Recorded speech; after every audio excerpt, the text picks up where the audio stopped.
2026 FIFA ലോകകപ്പിൽ കിരീടം നിലനിർത്താനിറങ്ങിയ അർജന്റീനയ്ക്ക് ന്യൂജേഴ്സിയിലെ MetLife സ്റ്റേഡിയത്തിൽ നടന്ന ഫൈനലിൽ സ്പെയിനിനോട് 1-0 വരെന് തോറ്റ് റണ്ണേഴ്സ് അപ്പാകേണ്ടി വന്നു. ടൂർണമെന്റിലുടനീളം മികച്ച ഫോമിലായിരുന്ന അർജന്റീനയ്ക്ക് ഫൈനൽ മത്സരത്തിൽ പ്രധാനമായും പിഴച്ചത് ഈ മേഖലകളിലാണ്. 1. കളിയിലെ സ്പെയിനിന്റെ സമ്പൂർണ്ണ ആധിപത്യം, ലാക്ക് ഓഫ് അറ്റാക്സ്.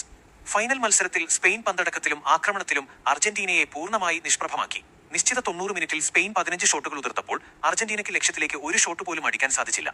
മധ്യനിരയിൽ കളി നിയന്ത്രിക്കാൻ സാധിക്കാതെ പോയതാണ് അർജന്റീനയ്ക്ക് ഏറ്റവും വലിയ തിരിച്ചടിയായത്. 2.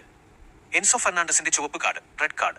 മത്സരത്തിന്റെ നിശ്ചിത സമയം അവസാനിക്കാനിരിക്കെ 90+3 മിനിറ്റിൽ അർജന്റീനൻ മധ്യനിര താരം എൻസോ ഫെർണാണ്ടസ് രണ്ടാം മഞ്ഞക്കാർഡും വാങ്ങി പുറത്തായത് ടീമിനെ കടുത്ത സമ്മർദ്ദത്തിലാക്കി.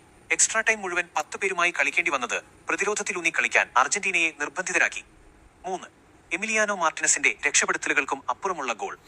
ഗോൾ കീപ്പർ എമിലിയാനോ മാർട്ടിനസിന്റെ മികച്ച സേവുകളാണ് കളി എക്സ്ട്രാ ടൈം വരെ എത്തിച്ചത്. എന്നാൽ 10 പേരുമായി ചുരുങ്ങിയ അർജന്റീനൻ പ്രതിരോധത്തെ ഭേദിച്ച് 106 മിനിറ്റിൽ ഫെറാൻ ടോറസ് നേടിയ ഗോളിന് മറുപടി നൽകാൻ ലയണൽ മെസ്സിക്കും സംഘത്തിനും സാധിച്ചില്ല.